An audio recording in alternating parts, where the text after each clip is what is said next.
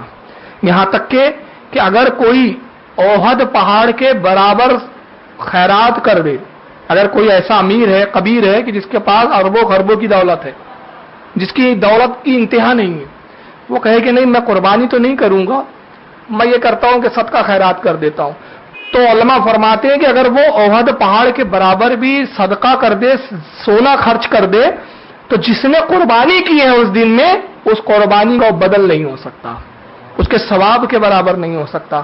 چنانچہ ترمذی کی جلد نمبر 1 حدیث نمبر 1532 پر یہ حدیث موجود ہے حضرت عائشہ سے جو مروی ہے، اور اسی حدیث کو ابن ماجہ نے بھی روایت کیا کہ اللہ کے نبی نے ارشاد فرمایا کہ قربانی کے دن اللہ کی رضا کے لیے قربانی سے پیارا بڑھ کر کوئی عمل نہیں ہے. دوسری حدیث آپ ملاحظہ فرمایا قربانی کی فضیلت کے تعلق سے. اس حدیث کو امام طبرانی رحمۃ اللہ تعالی علیہ نے اپنی معجم کبیر میں نقل کیا، اور اس حدیث کے راوی حضرت سیدنا امام حسن رضی اللہ تعالیٰ عنہ جو حضرت علی کے صاحبزادے ہیں. امام حسن فرماتے ہیں کہ اللہ کے رسول صلی اللہ علیہ وسلم نے ارشاد فرمایا کہ قربانی کا عمل اللہ کے نزدیک اتنا مقدس اور پیارا ہے کہ جب بندہ قربانی کرتا ہے تو بروز قیامت یہ قربانی جہنم اور اس کے درمیان میں حجاب بن جائیں گی. یہ جانور ایک پردے کی طرح آڑے آ جائیں گا اور اللہ کی بارگاہ میں استغاثہ کریں گا، مالک کائنات تیری رضا کے لیے اس نے مجھے قربان کیا تھا، پروردگار مجھے شرم و حیا آتی ہے کہ یہ تیری رضا کے لیے مجھے قربان کرے، اور پھر یہ جہنم میں ڈالا جائے تو گویا وہ قربانی درمیان میں حائل ہو جائیں گی اور ایک حجاب کی شکل اختیار کر جائیں گی اور اس کی سفارش کریں گی.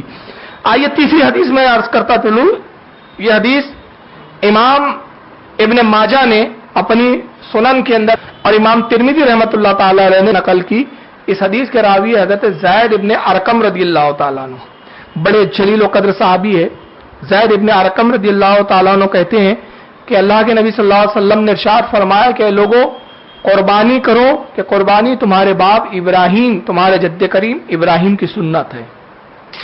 صحابہ اکرام نے عرض کیا یا رسول اللہ قربانی کے بدلے میں ہمیں کیا ملے گا؟ اللہ کے نبی قربانی کے بدلے میں اللہ نے ہمارے لیے کیا اجر رکھا؟